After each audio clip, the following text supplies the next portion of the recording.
नमस्कार दोस्तों, मैं डॉक्टर राजकृष्ण शाह आपके सामने फिर एक वीडियो को मैं लेकर आपके सामने आया हूँ। मैं पिछले लेक्चर में बोनिंग हेसन रिपर्टरी के बारे में समझाया था कि बोनिंग हेसन रिपर्टरी का इसका इंट्रोडक्शन मैंने पिछले लेक्चर में बता चुका हूँ, उसका फिलोसफिकल बैकग्राउंड भी बता चुका हूँ और आज मैं आपको उसका डॉक्ट्राइन बताना चाहूँगा कि बीटीपीबी का डॉक्ट्राइन। देखिए, इसको समझने के लिए थोड़ा सा आपको बैकग्राउंड जानना जरूरी है, तो इसलिए मेरे पिछले लेक्चर को पढ़ते हुए इस वीडियो को पढ़ेंगे तो ज़्यादा अच्छा समझ में आएगा। तो बीटीपीबी का डॉक्ट्राइन देखा जाए तो बीटीपीबी का टोटल 4 डॉक्ट्राइन पे वर्क करता है। एक फर्स्ट जो है डॉक्ट्राइन ऑफ एनालॉजी, सेकंड है doctrine of concomitant evaluation of remedies and concordance. यानी बीटीपीबी में टोटल 4 डॉक्ट्राइन लिखा गया है। कौन कौन है? Doctrine of analogy, doctrine of concomitants, evaluation of remedies and concordance. तो सबसे फर्स्ट में चलते हैं पढ़ते हुए बढ़ते आगे। डॉक्ट्राइन ऑफ एनालॉजी ये क्या कहता है? डॉक्ट्राइन ऑफ एनालॉजी को ग्रैंड जनरलाइजेशन भी कहा जाता है। इसको याद रखना है, कॉम्पिटिटिव वे में इसको पूछा जा सकता है कि डॉक्ट्राइन ऑफ एनालॉजी को दूसरे वर्ड में क्या कहते हैं, तो उसको कहते हैं ग्रैंड जनरलाइजेशन। तो बोनिंग हेसन के माइंड में एनालॉजी के क्यों आया था, चलिए हम इसके बारे में समझते हैं ये क्या है। तो ग्रैंड जनरलाइजेशन का, जैसे कि बोनिंग हेसन का अपना एक थीसिस था कि वो मानते थे कि अगर मोडालिटी किसी एक पार्ट का अगर मिसिंग है, लेकिन वही पेशेंट अगर दूसरे पार्ट्स का चाहे पूरे होल एक्सटेंट का मोडालिटी अगर बताता है, तो वो मोडालिटीज उस मिसिंग पार्ट पे भी अप्लाई होगा जो पेशेंट नहीं बता रहा है। इसी को कहते हैं ग्रैंड जनरलाइजेशन। बोनिंग, देखिए बढ़ते हुए आगे बढ़ते हैं। Boenninghausen analytical mind came to the conclusion that the complete the symptom, the local modality and sensation pertaining to one part should be applied to other part. Boenninghausen का ये जो conclusion निकला कि complete को symptom तो complete करना है, तो कंप्लीट सिम्टम करने के लिए मोडालिटी रहना जरूरी है, लेकिन किसी डिजीज के किसी पार्ट में अगर मोडालिटी अगर एब्सेंट है वन पार्ट में, तो दूसरे पार्ट का मोडालिटी उस पार्ट्स पे अप्लाई किया जा सकता है। ये बताता है किसमें? डॉक्ट्राइन ऑफ ग्रैंड जनरलाइजेशन में बताया जाता है। Thus he raised local symptom to general level। देखिए, एक पार्ट से बताकर मिसिंग है, उसे जनरल लेवल में अगर बता रहे हैं, यानी अगर कोई मोडालिटीज दूसरे पार्ट्स का बता रहा है, जनरल लेवल पे बता रहा है, तो जनरल लेवल का मोडालिटीज उस लोकल सिम्टम्स पे भी अप्लाई किया जा सकता है। इसी को कहते हैं, आप क्या कहते हैं? डॉक्ट्राइन ऑफ ग्रैंड जनरलाइजेशन या डॉक्ट्राइन ऑफ एनालॉजी। एक बोनिंग हेसन का एक थीसिस था कि सिक और सिकनेस दो कंडीशन है। तो सिकनेस क्या है? सिकनेस इज है, he consider sickness as an expression of the whole man. अगर कोई बीमार पड़ता है तो पूरे शरीर से वो बीमार पड़ता है, ये थोड़ी है कि वो सर से बीमार है। कोई अगर किसी को बुखारी है तो उस बुखार में पूरा बॉडी वीकनेस हो जाता है, पूरे बॉडी पे इफेक्ट करता है। ये थोड़ी कोई बोलता है कि हमको सर पे बुखार लगा हुआ है, ये ऐसा तो बोल हाथ पे बुखार लगा हुआ, ऑन दी होल बोलता है कि मुझे बुखार लगी है। तो बुखार लगी है तो आपने क्या बोला? एक जनरल लेवल पे बोला। तो जनरल लेवल का जो मोडालिटी होगा वही अप्लाई किया जा सकता है लोकल सिम्टम पे, लोकल पार्ट्स पे।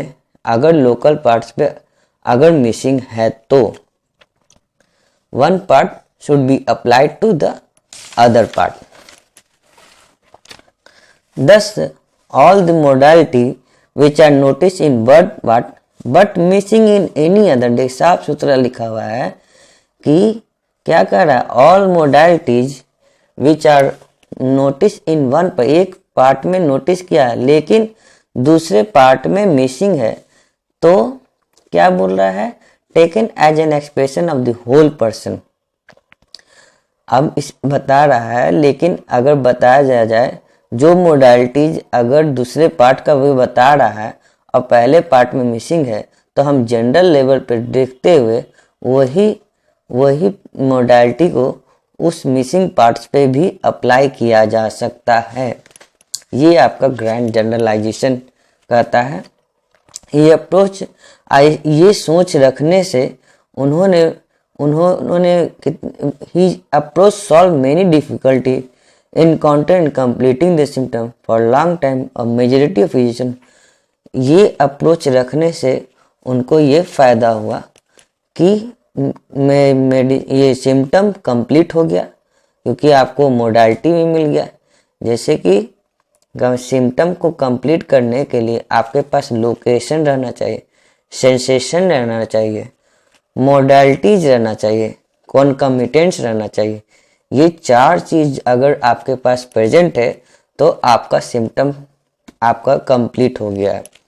लेकिन जिसमें मोडालिटीज एब्सेंट है, तो उस मोडालिटी जनरल स्फीयर के मोडालिटीज को एक मानते हुए उस पे भी अप्लाई किया जा सकता है, ताकि सिम्टम को कंप्लीट किया जा सके, इससे कि ये सिम्टम कंप्लीट हो जाएगा।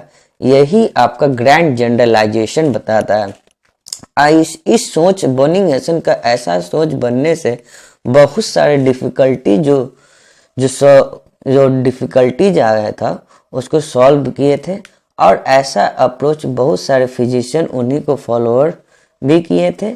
और अभी तक आज भी कुछ ऐसे फिजिशियन हैं यही मेथड को ही अडॉप्ट करते हैं, बोनिंग के मेथड को। हाउएवर, लेकिन कुछ हद तक तो ये सही है, लेकिन सब जगह ये वैल्यूएबल नहीं है। मान लीजिए कि जैसे कि किसी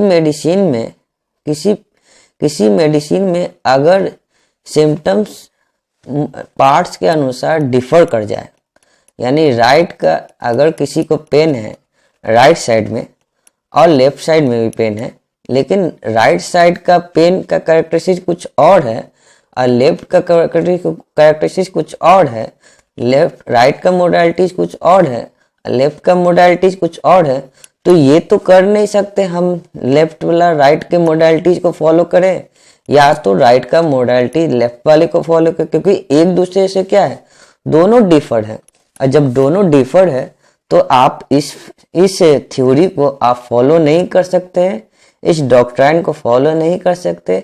अगर इसको फॉलो करिएगा तो आपको डिफिकल्टीज आने लगेगा और ये सिम्टम आप सही नहीं कर सकते।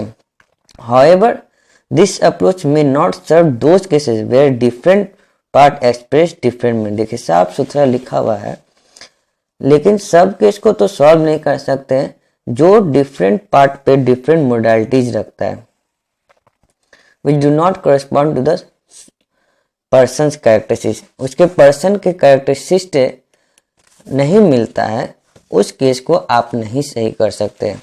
जैसे एग्जाम्पल में साफ सुथरा लिखा हुआ है, देखिए इफ अब इसमें थोड़ा गौर से देखिएगा।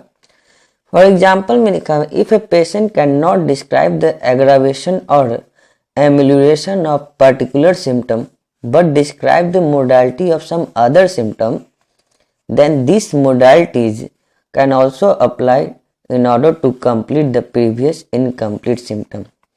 जैसे पेशेंट एग्रावेशन चाहे एमेलियोरेशन एक पर्टिकुलर पार्ट का तो जरूर बता रहा है, डिस्क्राइब कर रहा है, लेकिन दूसरे अदर सिम्टम्स का ये मोडालिटीज अगर नहीं बता पा रहा है, तो वही सिम्टम्स का मोडालिटीज उस जो नहीं बता रहा है उसमें फॉलो किया जा सकता है, ताकि जो इनकम्प्लीट सिम्टम है उस इनकम्प्लीट सिम्टम को कंप्लीट किया जा सके। यही आपका क्या है, ग्रैंड जनरलाइजेशन है। तो सिंपल वे में याद रखना है ग्रैंड जनरलाइजेशन को। ग्रैंड जनरलाइजेशन एक ऐसा प्रोसेस है जिसमें अगर किसी एक पार्ट का या तो किसी पार्टिकुलर सिम्टम का अगर मोडालिटी मिसिंग है, लेकिन दूसरे का मोडालिटीज अगर पेशेंट बता रहा है, तो वही मोडालिटी जनरल स्फीयर पे रखते हुए आप उस मिसिंग पार्ट को, मिसिंग सिम्टम के मोडालिटीज को आप कंप्लीट कर सकते हैं, ग्रैंड जनरलाइजेशन कर सकते हैं। यही आपका फर्स्ट डॉक्ट्राइन बनता है, डॉक्ट्राइन ऑफ एनालॉजी। सेकेंड अब बढ़ते हैं आगे, डॉक्ट्राइन ऑफ कॉन्कोमिटेंट सिम्टम। अब डॉक्ट्राइन ऑफ कॉन्कोमिटेंट किसको कहते हैं, इसके बारे में समझते हैं।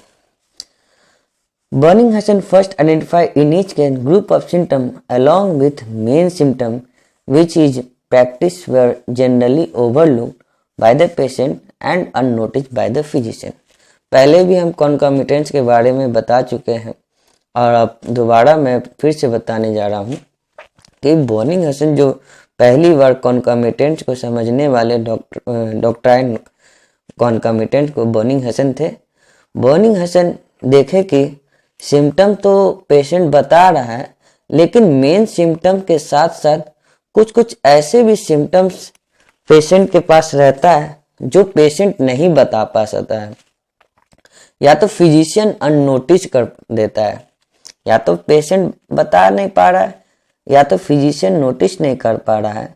उसी जो मेन सिम्टम को छोड़कर जो कुछ ऐसा ग्रुप ऑफ सिम्टम है मेन सिम्टम के साथ, जो ना पेशेंट बता जा रहा है ना फिजिशियन नोटिस कर रहा है, वैसे सिम्टम्स को ही concomitant सिम्टम कहते हैं।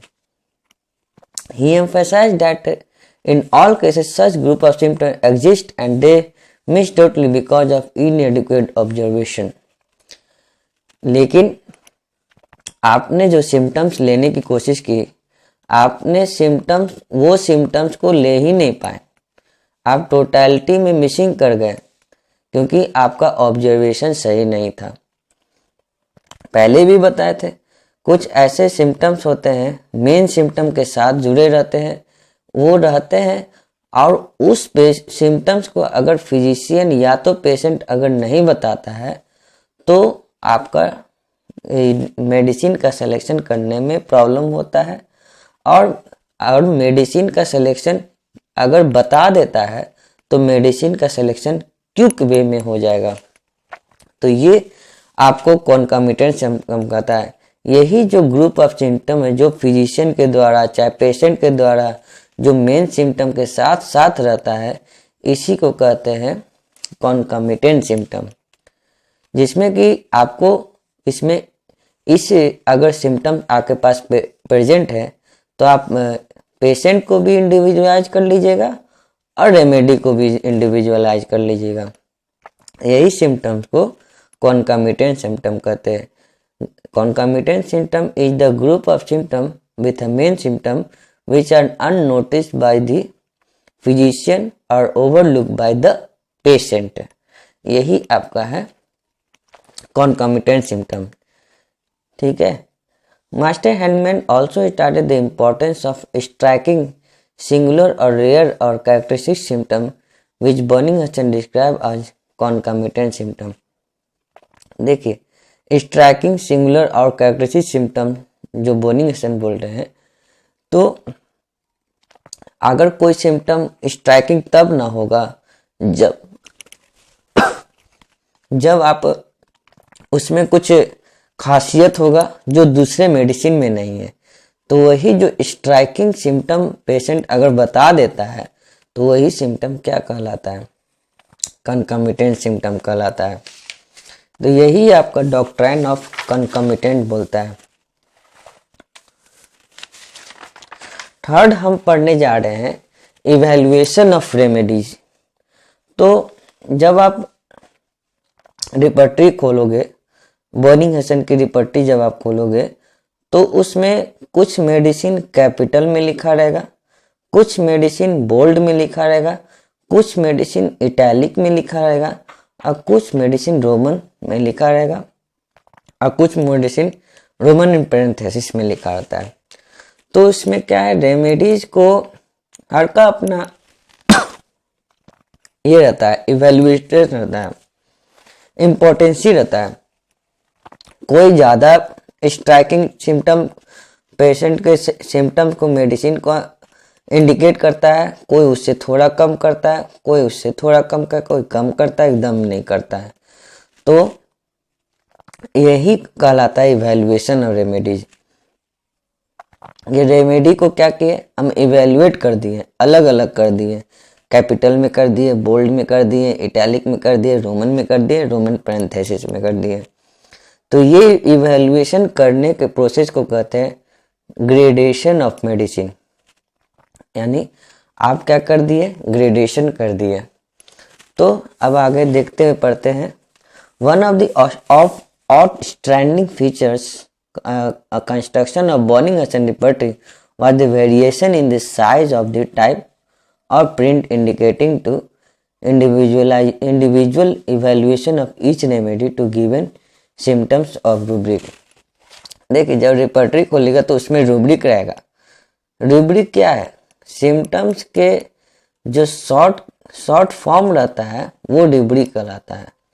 सिम्टम रूब्रिक क्या है, पिक्टोरियल लैंग्वेज है जिसमें बड़ा अक्षर को, बड़ा सिम्टम्स को छोटे फॉर्म में उसमें कन्वर्ट किया रहता है। तो वो रूब्रिक आपको ग्रेडेशन के अनुसार देखा जाए तो बर्निंग हसन में अगर कोई पूछे बर्निंग हसन में कितना ग्रेड पाया जाता है तो टोटल ग्रेड कितना होता है, 5 ग्रेड होता है। बर्निंग हसन रिपर्टरी में टोटल 5 ग्रेड होता है। फर्स्ट होता है कैपिटल्स। कुछ मेडिसिन आपको कैपिटल के रूप में मिलेगा, कुछ मेडिसिन आपको बोल्ड फेस में मिलेगा, बोल्ड मिलेगा, कुछ मेडिसिन इटैलिक फॉर्म में मिलेगा, कुछ मेडिसिन रोमन फॉर्म में मिलेगा और कुछ मेडिसिन रोमन इन पैरेंथेसिस फॉर्म में मिलेगा। तो जो सिम्टम्स कैपिटल क्यों लिखा गया है, सिम्टम कोई भी सिम्टम है तो उसको कैपिटल में क्यों लिखा गया, बोल्ड में क्यों लिखा गया, इटैलिक में क्यों किया रखा गया, रोमन में क्यों किया गया, इस सारे चीज को मैं एक एक करके समझाता हूँ। जैसे कि किसी को पेट में दर्द हुआ तो पेट में जब दर्द हुआ तो हम बाय द वे हम कोलोसिंथ को इंडिकेट किए। ठीक है, देखिए सीधी सी बात है। जैसे कि गैस्ट्रिक ट्रबल हुआ,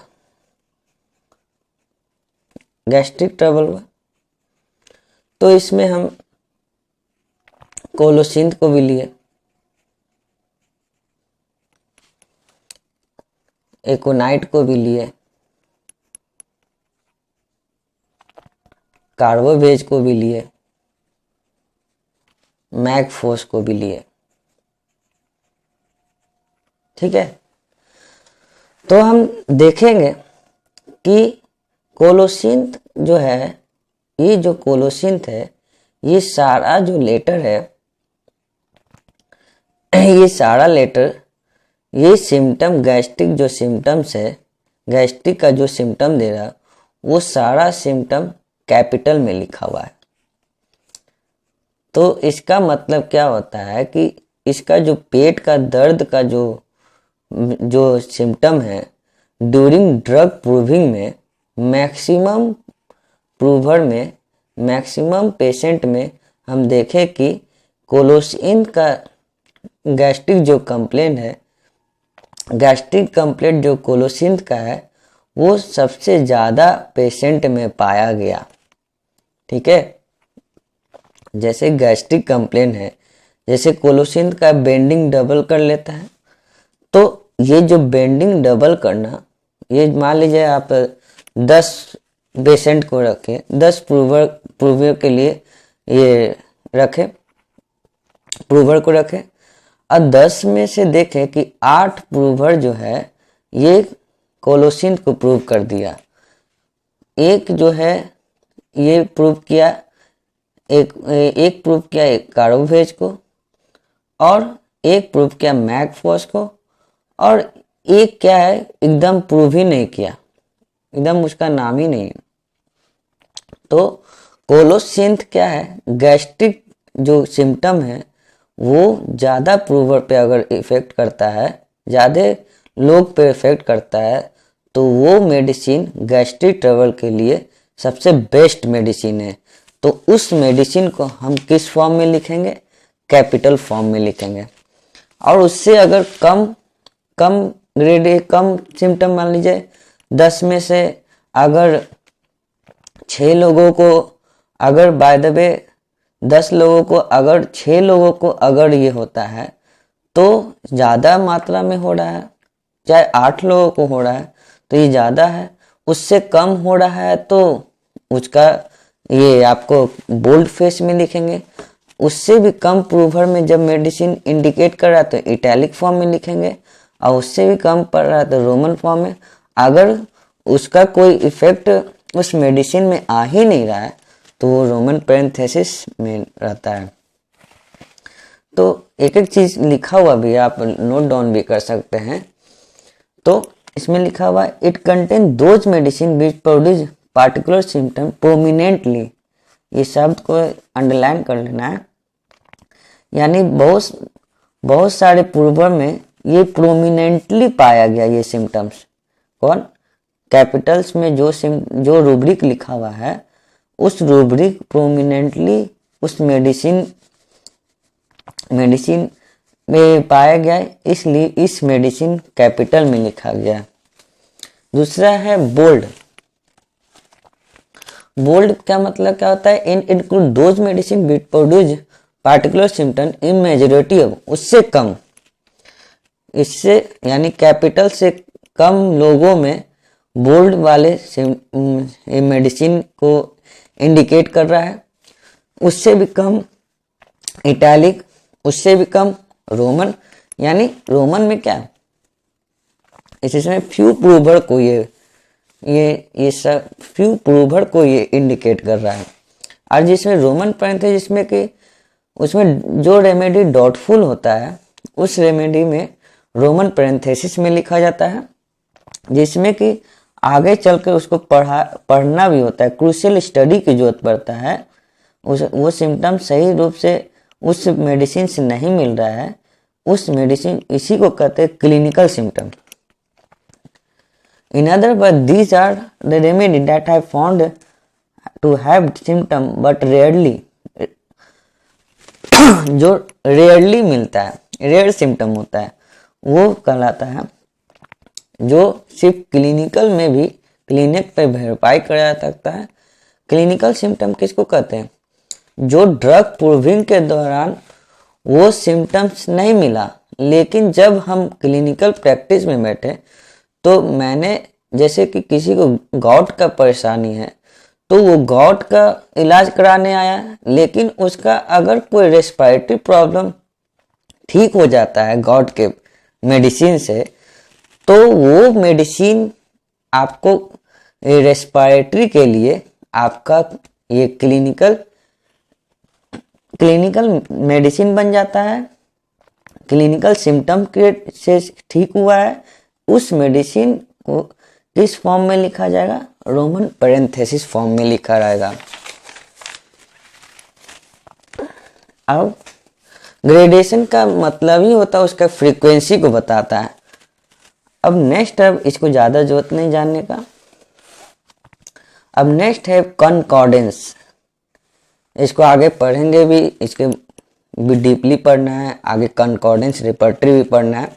तो सबसे पहले बेसिक हम देख लेते हैं कॉन्कॉर्डेंस के बारे में। बर्निंग हैज एन कीन observed mind and notice that relationship existing among the medicine. यानी कॉन्कॉर्डेंस का मतलब होता है रिलेशनशिप एमंग द मेडिसिन, यानी रिलेशनशिप के बारे में जो बताता है वो कॉन्कॉर्डेंस कहते हैं उसको। ही इनकॉर्पोरेटेड चैप्टर थेरेप्यूटिक, ये कॉन्कॉर्डेंस जो है थेरेप्यूटिक पॉकेट बुक के आपके इंड सेक्शन में मिलेगा आपको। और कॉन्कॉर्डेंस सबसे पहले बर्निंग हैसन कॉन्कॉर्डेंस ऑफ रेमेडीज, पहले इसका नाम था कॉन्कॉर्डेंस, इसका नाम एलेंस ने रिलेशनशिप ऑफ रेमेडीज में चेंज कर दिया था। यानी पहले नाम था बर्निंग हैसन द्वारा कॉन्कॉर्डेंस और रेमेडीज था, जो चैप्टर के एंड में पाया जाता था, लेकिन एलन ने क्या किया, इसका नाम चेंज कर रिलेशनशिप ऑफ रेमेडीज में कन्वर्ट कर दिया। और this chapter discuss the relationship of medicine. इस चैप्टर में आपको क्या मिलेगा, मेडिसिन का रिलेशन मिलेगा किसके विरुद्ध, head, mind, locality, sensation, gland, bone, skin, sleep and dream, blood circulation, fever, aggravation and other remedies, antidote and inimical. यानी रेमेडी का जो रिलेशन जो है उसके बारे में मिलेगा। तो यही आपका डॉक्ट्राइन बताता है, डॉक्ट्राइन ऑफ बर्निंग हसन का टोटल डॉक्ट्राइन BTPB का तो 4 है, doctrine of analogy, doctrine of concomitant, doctrine of evaluation of remedy, concordance. Doctrine of analogy में क्या बोलता है, जिसमें कि अगर किसी एक पार्ट का अगर इसे मोडालिटीज मिसिंग है, किसी एक पार्ट का मोडालिटी मिसिंग है लेकिन दूसरे पार्ट का मोडालिटीज अगर बताता है तो जनरल लेवल पे वही मोडालिटी जो मिसिंग पार्ट के मोडालिटी पर उसको इंडिकेट किया जाता है ताकि सिम्टम को कंप्लीट किया जा सकते। इसी को कहते हैं ग्रैंड जनरलाइजेशन। दूसरा है कॉन्कामिटेंट। कॉन्कामिटेंट का मतलब तो पता ही है कि जिसमें कि group of symptoms with main symptom, जो फिजिशियन के द्वारा चाहे पेशेंट के द्वारा मिस्ड कर दिया जाता है, नहीं बता पाता है, वो सिम्टम को कहते हैं कॉन्कामिटेंट। और ऐसे स्टडी को डॉक्ट्राइन ऑफ कॉन्कामिटेंट कहते हैं। इवैल्यूएशन ऑफ रेमेडी, रेमेडी को क्या करना है, इवैल्यूएट कर देना है on the basis of their numerical value, evaluate करना है ऑन बेसिस ऑफ ग्रेडेशन। तो इसका बताए थे। एक चीज़ इसमें और एक चीज़ मैं बताना चाहूँगा ग्रेडेशन में, तो जो मेडिसिन कैपिटल में लिखा जाता है वो फर्स्ट ग्रेड मेडिसिन होता है, जो मेडिसिन बोल्ड में लिखा जाता है वो सेकेंड ग्रेड मेडिसिन होता है, जो मेडिसिन इटैलिक फॉर्म में रहता है वो थर्ड ग्रेड मेडिसिन होता है, जो मेडिसिन रोमन फॉर्म में होता है वो फोर्थ ग्रेड मेडिसिन होता है, और जो मेडिसिन रोमन पैरेंथेसिस फॉर्म में लिखा रहता है वो 5 ग्रेड होता है।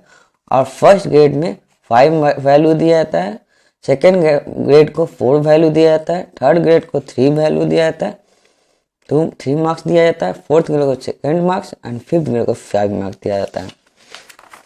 यही आपका डॉक्ट्राइन है। कल मैं नेक्स्ट वीडियो में मैं इसका इसका कंस्ट्रक्शन में आपको समझाऊंगा। आप नोट भी कर सकते हैं, plan and construction of BTPB। Thank you.